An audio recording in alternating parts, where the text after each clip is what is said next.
Are you making your lead generation more complicated than it needs to be? In this video, I'll be breaking it down into 4 simple steps that anyone can follow, even small businesses. Lead generation can seem super complicated, a complex beast, especially when all you see are big players with even bigger budgets. But here's the thing, you can do lead generation too. It doesn't matter what size your business is. All you're missing are 4 key steps. Today in this video, I'll be introducing to you my proven 4-step framework for doing lead generation for any business of any size. Let's jump into it. First up, let's talk about your target group. Now, I know it sounds complicated, but I want you to forget all the marketing texts and textbooks for now. I want you to answer only one question. Who is the person that is most likely to buy my product? I want you to think about their needs and how your product solves their problem. And then I want you to think about a second group and a third group. 3 target groups are all you need. 3 different types of people that might buy your product. It will take a few minutes, and trust me, it's worth every minute. Moving on to messaging. Here it's all about finding the right words, the right formulation to convince a potential customer to give you their contact information and that your product is what they've been looking for, your solution is what they've been looking for. But a big word of caution is to not copy big agencies. Lead generation is about providing value in exchange for a customer's contact information. And for a small business, the best thing for you to do is to create a direct offer. This could be a discount coupon, a free consultation, whatever it takes for that customer to give you their contact information. So for this step, I want you to look back to the 3 groups you've defined in step 1, and then think about what you can offer each group so that at the minimum, they're willing to give you their contact information. Now let's talk about channels. This is where you're going to be promoting or sharing your offer, your messaging. And the way you choose the right channels is to think back to the 3 groups you've defined in step 1. And for each one, I want you to ask yourself, where do they typically hang out? There are generally 2 places. There are physical locations, networking events and such, or there are social media. You need to pick the right combination of channels to distribute your messaging. The channels you choose define the packaging of your message.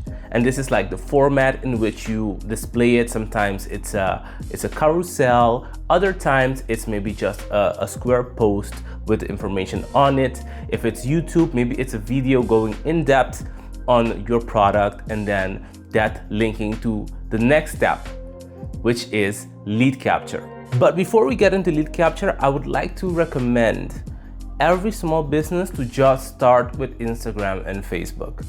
That's the best place for you to learn how to run a campaign at a minimal budget and what type of data you get from it. And from that data, you can refine and choose better methods, better channels to distribute your message. Finally, we reach the lead capture phase. I want you to imagine one of your target groups defined in step 1. We're looking at the channels where they hang out and they clicked on your offer. They saw it and they liked it. Where do they go? That's where the lead capture comes in. Generally, this is about landing pages, CRMs, and analytics, but what you need to be doing is crafting a simple but effective landing page that conveys more information about the offer, so you extend on what you've already provided in your promotional material.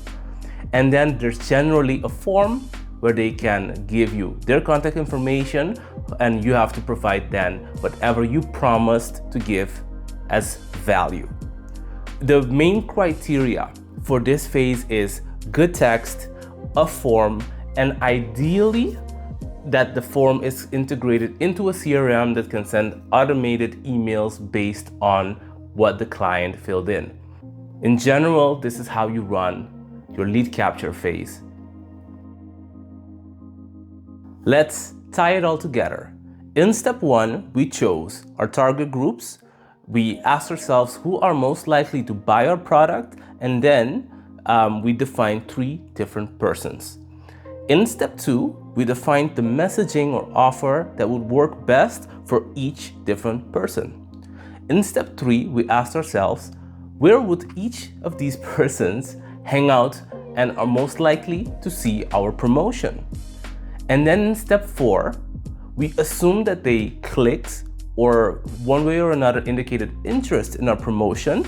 So we send them to a landing page where they can read a bit more about the offer, fill in their information, and then we give them value for filling in their information.